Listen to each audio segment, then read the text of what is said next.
Welcome back to the Lazy Money Machine podcast. Graham, how are you doing? Fantastic, Erik. Yourself? Very well. Again, today, reviewing the internet audio world and seeing what we can find and what we can use as inspiration for this podcast.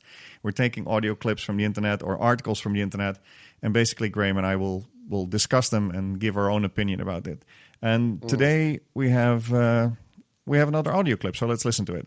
If we could celebrate every breath that we take, because nothing's a guarantee.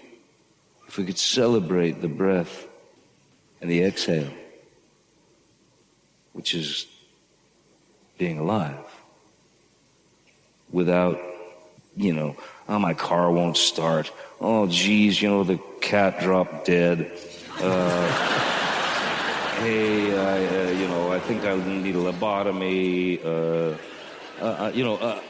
I mean, there are things that are very, very important in life that we don't think about, And one of the most worrisome things that I went through for years is you're freaked out about your past. You're worried. You're scared to death of the future. And that's all you're thinking about. But the now doesn't exist, And I think that's a grave mistake that we make. The now doesn't exist. Johnny Depp. I thought so. Johnny Depp, and I always think when I listen to this guy, he's either on, 6 glasses of vodka or he hasn't slept very well. Either one of the two. I think both. I think all of the above.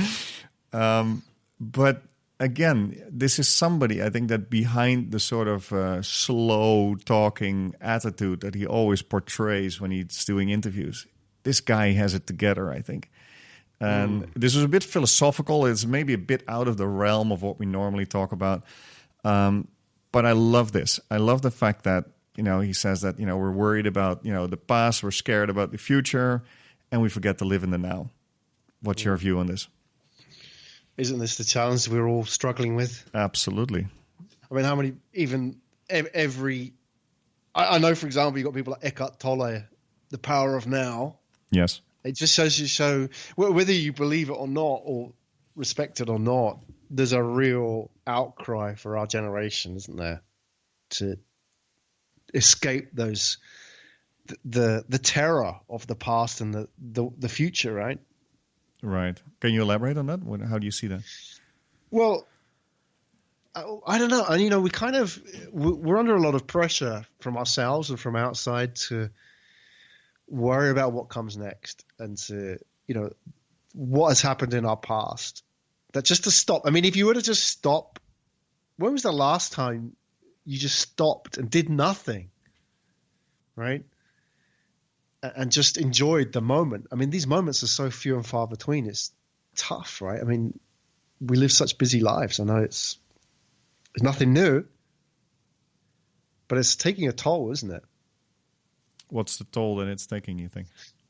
Well, let's think about it. If you're like people close to me live normal lives, which are, they get up in the morning, first thing they do is they shower, they're out of the house, they go to work, they work until, evening, they come home, the only moments they get is they slump in front of the TV and just, whatever's on the TV, they vegetate in front of the TV for an hour and then go to bed. Mm-hmm. Where in that's day in, day out, repeat that cycle forever. And then Saturday and Sunday, they're too tired to do anything.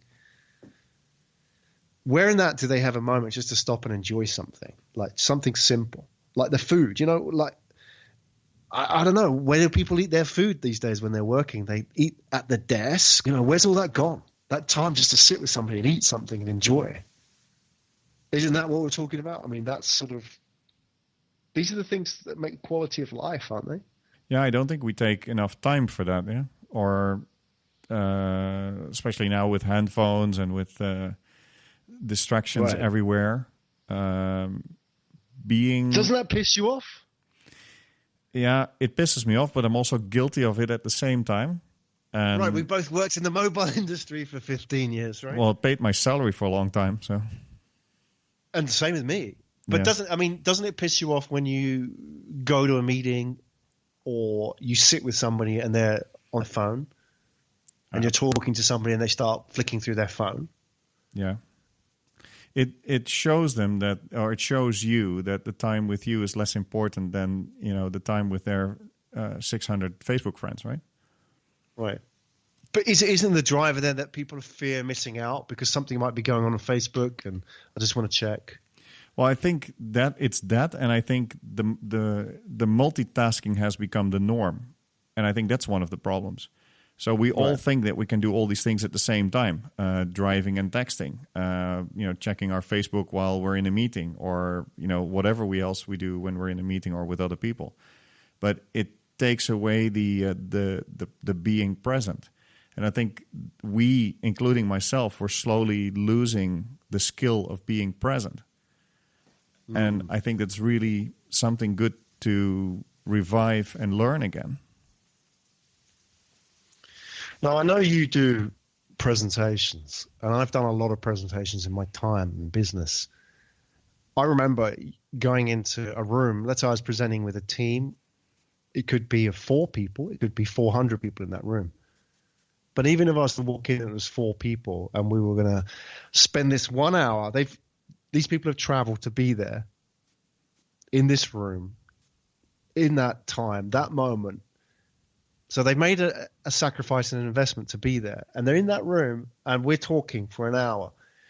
And that time, some of those people would, by default, again, it goes back to like it's what they're used to, multitasking. They would get their laptop out and sit at the desk and stare at you from behind the laptop screen whilst you're doing the presentation.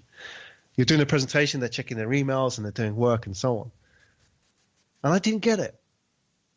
I used to think, look, close the laptop, sit, let's be together and connect for an hour. And how powerful that is, right? I know, like some people may think, I've got to get this email out.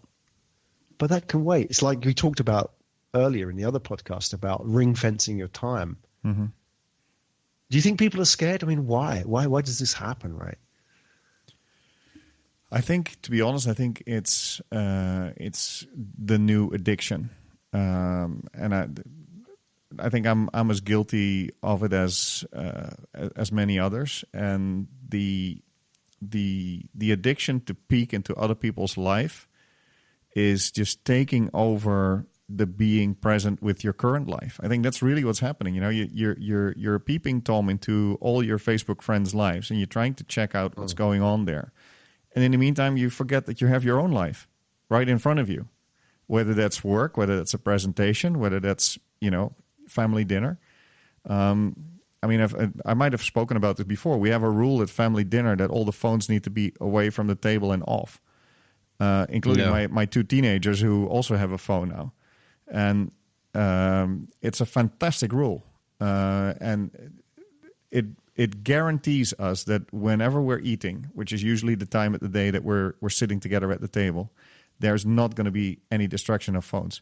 And the funny bit about it is my kids eat very slow, which I'm always like, come on, man, I can eat in 10 minutes. Why can't you? Why do you have to take an hour? My youngest sometimes takes, I think his record, I think, is 3.5 hours for dinner. Wow. A couple of years ago, but so normally it takes a while, but now I think this is great. The longer it takes, the more, and usually we're all there, right? The exception was today. We're recording this evening time, Jakarta, so I had a short, quick dinner, but normally we're just there around the table, chit-chatting, listening to stories. And you just have to force this out of your life. I think you have to force the distraction out of your life, and you have to really, learn again to be present. And I think Meti, my wife, proposed to go on a meditation course, and my initial reaction was no. And then I started thinking about it. I think, actually that might be a really good idea, actually, to go and do that. Again, if there is clearly something missing, then, let's find a way to learn it. Let's learn the skill. Let's pick up something new. And I think, I'm going to do it. And hopefully, it will reconnect me, I think, with some things. Good for you. Yeah, how important that's going to be. It's tough, isn't it? I think you have to set rules. I think the only way you can deal with this is to set rules, because this technology, smartphones and email, and we're guilty of it because we were key to making that industry happen, right, in our local areas. Yeah. But I think the key is that you can't just sort of say, okay, yeah, I'll manage it, I'll do less of that. It's impossible, because it creeps into your life, doesn't it? Yeah, it's like, I mean, everywhere. if you were to put bottles of wine around your house all the time, chances are you're going to drink more wine because it's there, or chocolate. If you leave chocolate out in the kitchen on a plate, I guarantee it won't be there tomorrow. Yeah, because it just creeps into your life. It's an addiction. It's a temptation. You have to make rules. I think your rule with a dinner table is great. I've tried things with mixed success. I mean, I think one thing that everybody should do is to ban mobile phones from the bedroom. Right. That sort of just checking emails before you go to bed and checking your phone first thing in the morning, that can wait. I now charge my phone in another room. It's work. I'm working on my wife, but she's coming around to it, right? Well, we can shake hands on that one. Then. Yeah. There you go. But it's intrusive, and you've got to set rules. Otherwise, it doesn't happen. You've got to ring fence what's important. Like, the bedroom, or that time to relax, or that time to chill with the family in the dinner table, right? Mm. And there's one other important thing with this. I just remembered when you were talking about phones in the bedroom. I find that it's not only phones but also computers. If I work, I usually go to sleep at around 10, and that the only reason for that is because usually I wake up at 5:30 or 6 o'clock in the morning. So I need to. I feel like I'm better when I sleep 8 hours or 7 hours a night. That's why I usually go to bed pretty early. But if I have an evening like today where we're working, well, it's not going to be 10 o'clock before we're done. But when we're working late, or when I'm working late, if I go to bed straight after the screens, so after I finish my last emails, my last work, my last editing of the podcast, whatever it is, if I go to bed after that, my brain is like on steroids, still moving. And I really now found that I need to really decompress it for like an hour before I go to sleep. And again, that's also being more present, right? Being present in your sleep is also quite important, that you sleep, calmly and, without too much brain activity. It gives you a lot more rest than if you go to bed all hyped up and your brain is still fully active. Mm-hmm. Yeah. So do you have like a cutoff time? Do you have like a decompression hour or something, like a buffer between your last time of work and the time you go to sleep? How do you manage that? I'm not disciplined enough at it yet, but what I'm going to try to implement is an hour or an hour and a half of reading before I go to sleep. Because a book is a lot less intrusive on your eyes because it's not lit. And I find myself behind on reading and catching new ideas. And that sort of calms me down. So I'm trying to either do that or, that's actually the only activity that I can think of to sort of calm down before I go to bed. But it works. I know that if I do it, it really works for me. It's a buffer, isn't it? You're training your brain as well to expect what comes next. Do you do the same? That's key, isn't it? I have rules. Again, I find that's the only thing that works. I mean, the important thing is the rules I set for myself. I try different things and, go with what works and drop what doesn't.